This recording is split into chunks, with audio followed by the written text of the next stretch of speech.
Bom dia, galera. Vamos começar mais um dia de aula e hoje nós vamos falar sobre a crise do Segundo Reinado e os movimentos de república, tá? O fim da monarquia. Então, nós vamos entender que no Brasil existiu o que a gente chama de velha monarquia. Lá durante o século, XIX, houve várias transformações em sociedade, como a gente já falou nas aulas passadas, né? E essas transformações, elas foram econômicas e sociais e se deram devido à exportação do café, né? Ao grande contingente de imigrante que mudou a situação do Brasil nesse período, causou uma grande urbanização, um crescimento populacional, o crescimento das ferrovias, né? Um crescimento econômico que vai gerar aí uma grande euforia. O que vai acontecer é que a elite agrária ela também vai ser transformada. Essa elite agrária agora ela passa a ser uma elite baseada no luxo, né? Nas questões culturais que vão integrar essa elite, uma sociedade refinada que consumia produtos de modas europeus, né? O centro do Rio era como se fosse uma Europa. Então, os militares eles formavam um grupo social que era considerado um grupo social em ascensão. Ou seja, eles estavam em crescimento. Eles não se comportavam, né, mais de forma passiva com as ordens do imperador. Eles já começaram a não obedecer diretamente esse imperador, devido lá ao conflito que a gente falou, né, da guerra, que fez com que eles se sentissem mais importantes. Todas essas alterações nessa conjuntura, nesse modo de vida brasileiro, existiu uma resposta rápida do governo central. E a monarquia, ela já não estava mais respondendo esses clamores de mudança. É como se a monarquia já tivesse, né, adormecida, como a gente mostra aí nessa charge, nessa imagem. Então, esse velho regime imperial brasileiro, alguns autores se referem a ele como os pilares de sustentação da monarquia. O apoio da aristocracia tradicional, da Igreja Católica, dos militares, sempre foi muito importante para essa manutenção de poder da coroa. E o imperador, né, Dom Pedro II, começa a perder essas alianças entre a aristocracia, a Igreja Católica e os militares. E isso vai fazer com que o alicerce do seu governo comece a ser abalado. Nós vamos falar de cada uma dessas características mais adiante, tá? A queda da monarquia e o movimento absolutista. O trabalho escravo no Brasil ele foi adotado desde o momento em que os portugueses colonizaram o Brasil, né? Desde o momento da colonização. E esse processo de escravidão se manteve no Brasil por mais de 300 anos. O Brasil ele foi um dos últimos países a abolir a escravidão. Esses escravos eles sofriam agressões, né? Humilhação, eles eram submetidos a vários castigos, viviam em condições precárias na senzala. E havia, gente, a resistência desses escravos, porque às vezes a gente não escuta falar desse movimento de resistência, mas esse movimento aconteceu por diversos anos. Houveram fugas, as organizações dos quilombos, assassinatos dos senhores e feitores, abortos feitos pelas escravas, rebeliões, né? Só que esses movimentos eles se encontravam em pequena ressonância, né? Em uma coisa pequena, diante de todo o cenário de escravidão. O escravismo ele era aceito como um componente da vida brasileira, algo normal e tradicional. Após a Lei Eusébio de Queiroz, uma parcela letrada da população começou a se manifestar contra essa abolição e contra esse trabalho escravo, principalmente após a Guerra do Paraguai, porque na Guerra do Paraguai, para que o exército, né, ficasse forte, o imperador convocou alguns escravos para lutar nessa Guerra do Paraguai. Então, após essa guerra, após lutar em defesa dos interesses brasileiros, a campanha abolicionista ela só foi crescendo e tomando uma proporção muito maior. A burguesia ela era uma classe em ascensão, né? Essa classe ela vai começar a integrar o Brasil num cenário capitalista. Ela está crescendo através da comercialização e eles começam a querer integrar o Brasil ao cenário capitalista que está acontecendo em todo o mundo internacional. Com isso, eles querem crescer o número de brasileiros, né, que possam consumir. Por isso, eles começam a fazer restrições em relação à escravidão. No interior de São Paulo, o trabalho livre era cada vez mais comum. Já os cafeicultores lá do Vale da Paraíba ainda dependiam da exploração do trabalho escravo, e por isso é óbvio que eles vão defender esse regime escravista, querendo não libertar esses trabalhadores, né, mediante a nenhuma indenização ou mediante a nada. E nesse momento vão surgir dois grupos de movimentos abolicionistas. Um grupo era o chamado grupo moderado, que vai defender o fim da escravidão por medidas oficiais, ou seja, que o Estado decrete esse fim da escravidão. O outro grupo, ele vai entender que a abolição ela deve ser conquistada pelos negros por meio de suas lutas e não por uma concessão do Estado.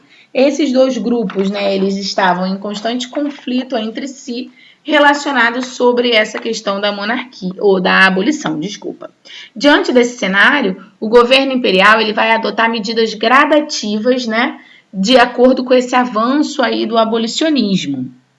E essas medidas vão ser algumas leis que vão beneficiar esses escravos. Entre elas, a primeira vai surgir em 1871, que é a chamada Lei do Ventre Livre.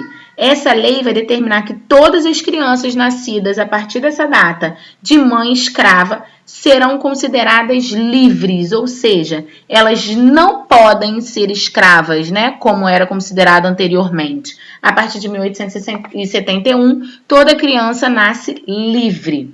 Outra lei que também foi promulgada pelo Estado como uma tentativa de conter esse movimento abolicionista é a lei de 1885, que é a chamada Lei do Sexagenário, que vai libertar da escravidão os negros com idade superior a 65 anos. Só que nessa lei, gente, a gente para pensar um pouco. De acordo com o que os negros viviam, né, que era uma situação extremamente precária, de má alimentação, castigos, poucos chegavam aos 65 anos. A expectativa de vida deles era 40, no máximo 50 anos. Mas essa lei aí veio para favorecer esses escravos superiores a 65 anos. E aí vai surgir nesse período também um grupo conhecido como Caifazes. Esse grupo era um grupo bastante expressivo, que para ele era necessário incentivar fugas e estimular a insurreição de negros para que as elites brasileiras acelerassem esse processo abolicionista e vissem que não tinha mais jeito. Em 13 de maio de 1888, a princesa Isabel assina a Lei Áurea, proclamando a abolição da escravidão no Brasil. Essa lei foi encaminhada depois para o Congresso Nacional, que manteve a decisão tomada pela princesa. Então, a partir de 13 de maio de 1888, a gente tem o fim, definitivamente, do trabalho escravo nas terras brasileiras, sem pagamento de indenização aos proprietários, tá? Com essa lei, gente, o Império perdeu definitivamente o apoio político das elites, que não queriam essa abolição da escravatura, e ainda mais sem pagamento de indenização aos proprietários.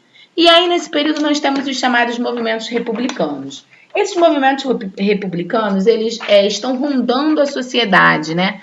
Querendo dar um fim ao modelo imperial, né? Um modelo monárquico, e introduzir no Brasil um movimento de república.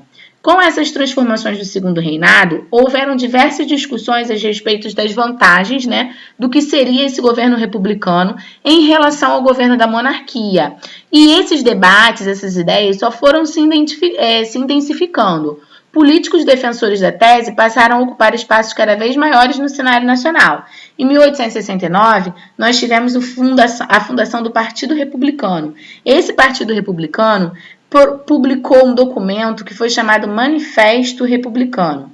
Esse documento ele vai combater a monarquia, vai defender a substituição, né, do sistema monárquico por um sistema republicano, além do federalismo, né, da descentralização de poder, da autonomia das províncias. E esse federalismo ele tinha forte aceitação entre os cafeicultores paulistas, que viam a possibilidade dos seus interesses nas decisões políticas e econômicas locais, que esses interesses fossem garantidos. Então, o Partido Republicano ele vai começar a espalhar esse ideal, né, de monarquia, esse ideal de república e fim da monarquia.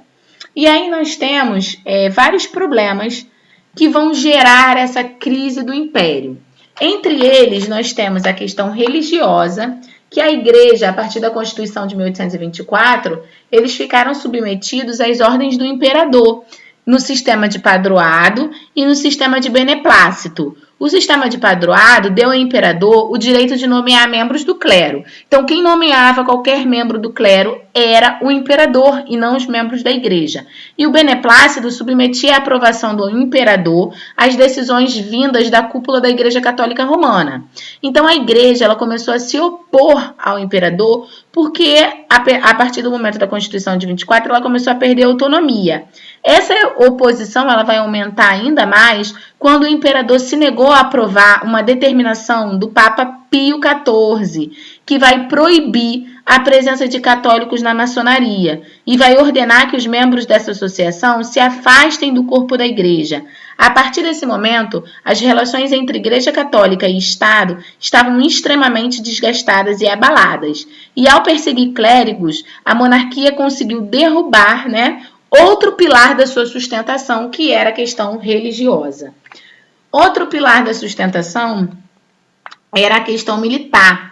Até a Guerra do Paraguai, o exército brasileiro ele vai ocupar uma posição secundária. Ele não vai saber qual é a sua importância direta dentro de um Estado. Após a vitória da Guerra do Paraguai, esse exército vai se fortalecer politicamente, sobretudo os oficiais. E esses militares vão ver que existiam profundas restrições para eles, e eles querem participar cada vez mais da elite, cada vez mais da política brasileira.